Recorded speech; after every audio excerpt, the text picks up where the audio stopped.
My name's Mike Walker.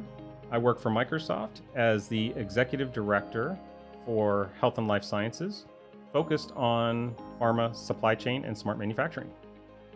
So the biggest problem with pharmaceutical supply chains is just the level of disruption that is impacting this particular industry.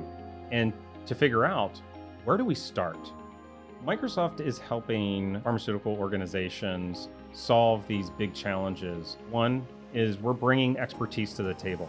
And it's not just technology expertise, it's business and industry expertise to help them with their strategy.